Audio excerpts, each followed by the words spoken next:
Good day, everyone. Presenting the Lesson 3 presenters, Kara May Pune, Gemma Abing, and Diosdado Torralba. Imagine living in a world without your smartphones, without the internet, or even electricity. Hard to imagine, right?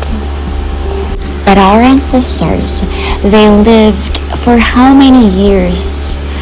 Decades, centuries, and even millennium without all of those things. We are lucky because through human ingenuity and quest for improvement, we've come so far. We've come from coal to coding, from steam engines to search engines. And this journey is what we call the globalization of technology. First off, let's dig deeper. What do we mean by technology? Simply put, technology is using science to solve our problems, whether it's inventing a wheel to move heavy objects or creating an app to manage our daily schedules. Technology, in its simplest form, makes our lives easier and better. Technology has played a pivotal role in speeding up globalization, while globalization itself has constantly driven the newer technologies to the surface.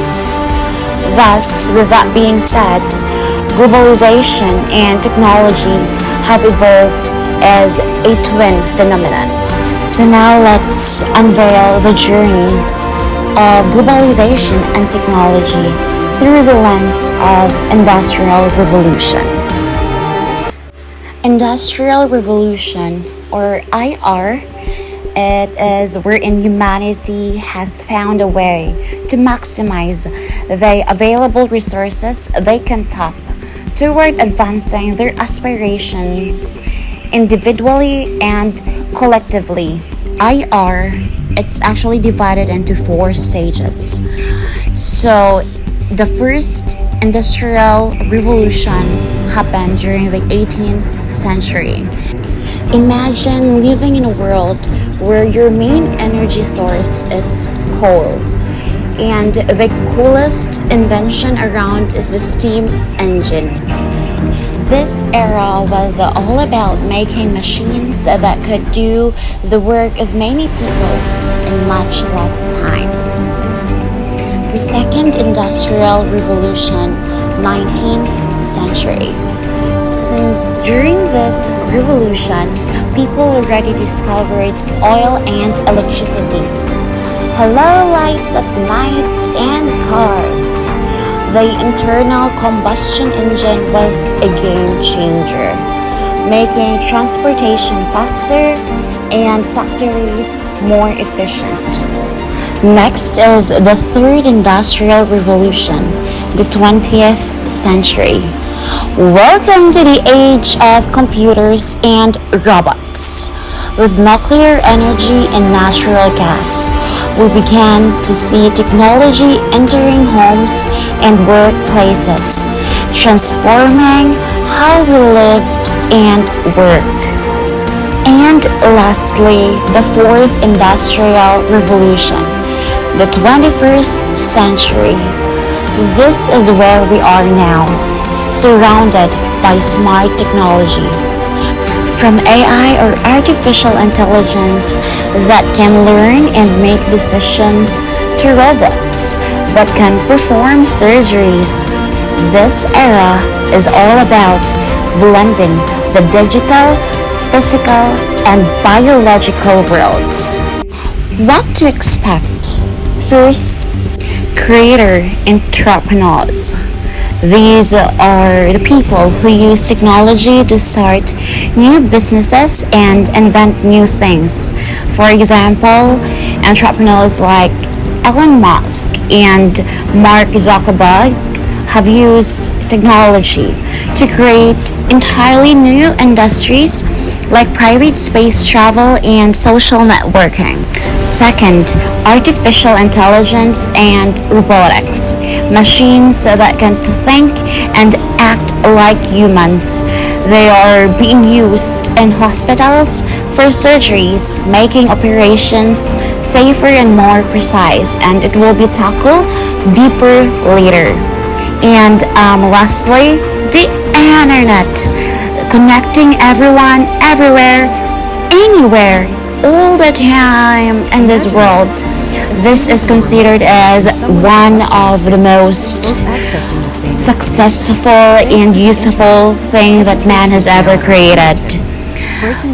The internet has made it possible for a student in a remote village to access the same information as someone in a building, city, or democratizing education. But with great technology comes with great responsibility. And so as technology, we're facing new challenges like job market changes. Some jobs disappear, but new ones are created. And we need to adapt and learn continuously. Second, security threats. With everything so connected, we need to be vigilant about protecting our information because data breach and identity theft are really common cases right now. Lastly, changing daily life. From how we shop to how we communicate.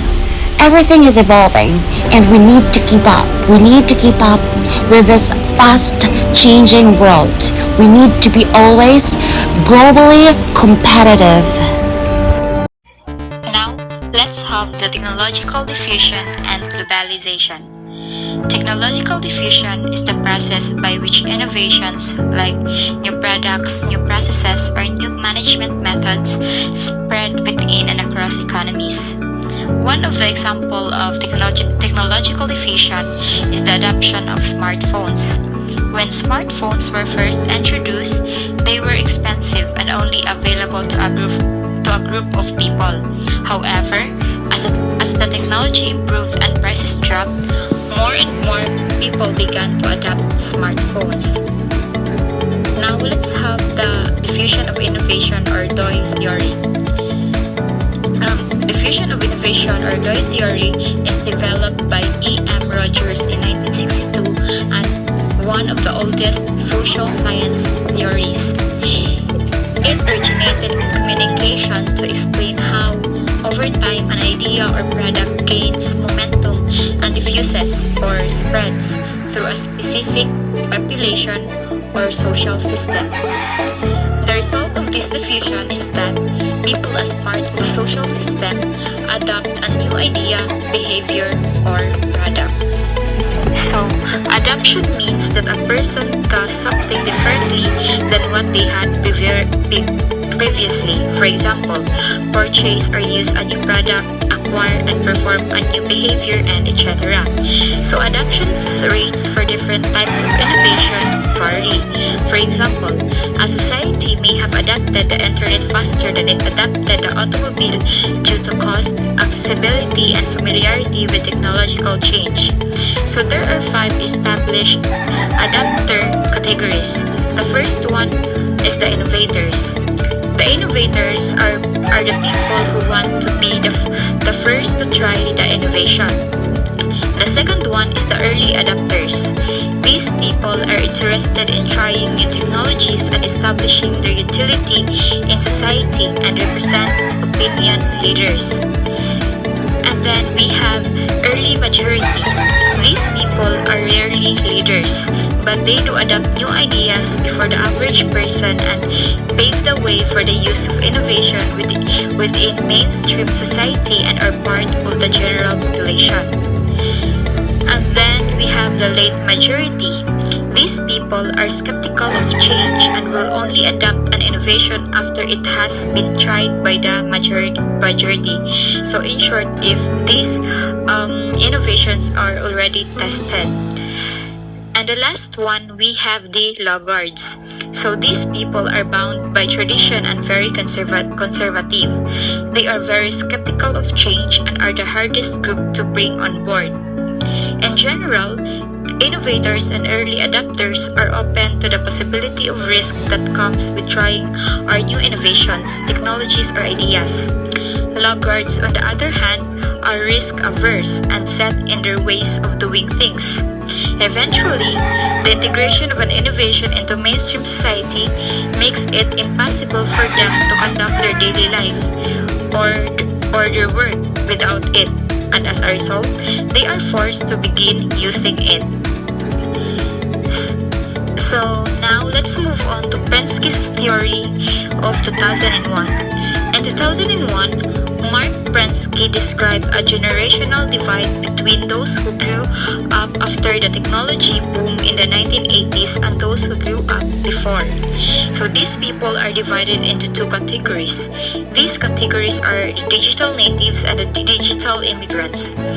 So first, let's have the digital natives. The digital natives, these are people who have been accustomed to digital technologies. And then the last one is the digital immigrants. These people who were not born into the digital world but are coping with and adapting new technologies. So good day everyone. So before I will start, I would like to introduce myself. I am Diosdado M. Turalba, 23 from BSID 4B. And today, I am going to tackle about the technological trends in the age of globalization. And with that, sit back and relax and brace yourself because now we are going to explore the 4 key technological trends in the age of globalization. So first, we have the Internet of Things, or also known as IoT. Second is the artificial intelligence, or also known as AI. Third, robots. And lastly, the nanotechnology. So these innovations are not just reshaping industries, but are also redefining the very fabric of our daily lives. So first, let's begin with the Internet of Things, or IoT. So imagine in a world where your coffee maker knows your schedule better than you do, where your car is in constant conversation with your home's lighting system to signal your arrival. So this is the IoT.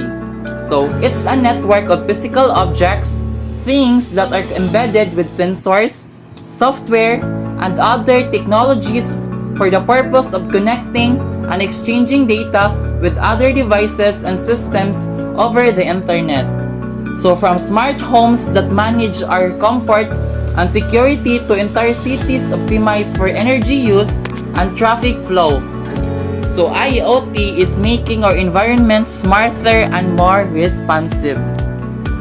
So moving on to artificial intelligence, or also known as AI.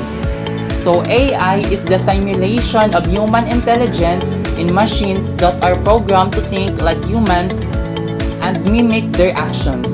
Whether it's Siri on your iPhone, a recommendation engine suggesting what to buy on Amazon, or a predictive tools in healthcare diagnosing diseases with unprecedented accuracy, so AI is everywhere.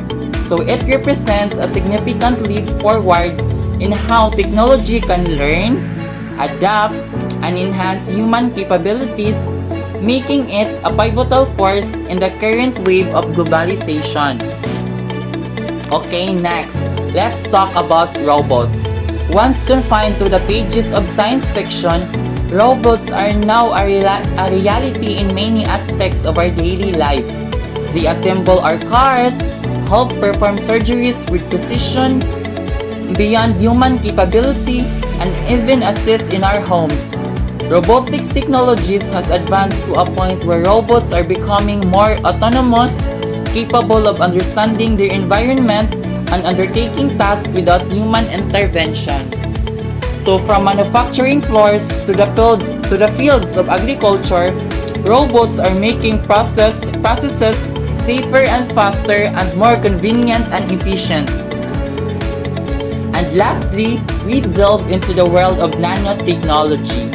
So this involves manipulating matter on an atomic or molecular scale to create new materials and devices with extraordinary properties, to consider medical treatments that can target individual cancer cells without affecting healthy tissue, or batteries that charge in seconds and last for weeks.